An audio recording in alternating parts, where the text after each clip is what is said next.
नमस्ते सबैजनालाई। जापानी गुरु युट्युब च्यानलमा तपाईहरुलाई स्वागत गर्दछु। आज चाहिँ हामी इरोदोरी E2 A2 लेसन 17 को भोक्याबुलरी पढ्न गइरहेका छौं। हस्त भिडियोलाई सुरुवात गरौं। आइडिया भनेको आइडिया, इगाई भनेको बाहेक, बिसाइड्स भन्ने अर्थमा चाहिँ इगाईको प्रयोग हुँदो रहेछ। इगाई बाहेक। उमाई भनेको सिपालु, टु बी गुड एट भन्ने अर्थमा चाहिँ उमाईको प्रयोग हुँदो रहेछ। उमाई सिपालु। ओखागेदे भनेको चाहिँ कृपाले, थ्याङ्क्स टु ओखागेदे।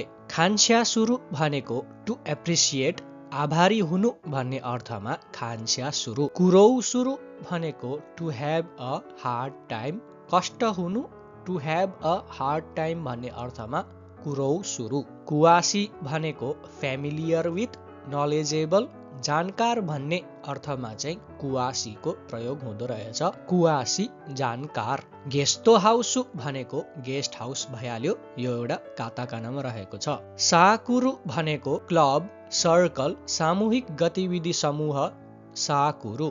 साइस्योनोकोरो भनेको एट फर्स्ट, सुरुको बेला भन्ने अर्थमा चाहिँ साइस्योनोकोरोको प्रयोग हुँदो रहेछ। त्यस्तै गरी सासौ भनेको टु इन्भाइट, आमन्त्रण गर्नु, टु इन्भाइट भन्ने अर्थमा चाहिँ सासौ। सिगोतो इगाई भनेको अदर देन वर्क, काम भन्दा बाहिर भन्ने अर्थमा चाहिँ सिगोतो इगाईको प्रयोग हुँदो रहेछ। सिमेबी भनेको चाहिँ हिसाब बन्द हुने दिन, एकाउन्टिङ डेडलाइन भन्ने अर्थमा चाहिँ सिमेबी। जुग्यौ भनेको चाहिँ कक्षा, क्लास, जुग्यौ कक्षा अथवा क्लास। स्यौनिन्सुरु भनेको एप्रुभ, स्वीकार गर्नु भन्ने अर्थमा चाहिँ स्यौनिन्सुरुको प्रयोग हुँदो रहेछ। सेरिफु भनेको चाहिँ लाइन्स अथवा डायलग भन्ने अर्थमा चाहिँ सेरिफु। सोरोसोरो भनेको बाई नाउ, अब बिस्तारै भन्ने अर्थमा चाहिँ सोरोसोरो बाई नाउ। तानोसिमु भनेको चाहिँ टु हेभ फन, रमाउनु भन्ने अर्थमा चाहिँ तानोसिमुको प्रयोग हुँदो रहेछ। तोमोदाची रिक्वेस्टो भनेको चाहिँ फ्रेन्ड रिक्वेस्ट, फ्रेन्ड रिक्वेस्ट भन्ने अर्थमा चाहिँ तोमोदाची रिक्वेस्टोको प्रयोग हुँदो रहेछ। दोरामा भनेको टेलिफिल्म अथवा ड्रामा भन्ने अर्थमा दोरामा। त्यस्तै गरी नौकी भनेको डेलिभरी डेडलाइन, चुक्ता म्याद भन्ने अर्थमा चाहिँ नौकी डेलिभरी डेडलाइन। हाइरु भनेको टु जोइन, समावेश हुनु, हाइरु समावेश हुनु, टु जोइन।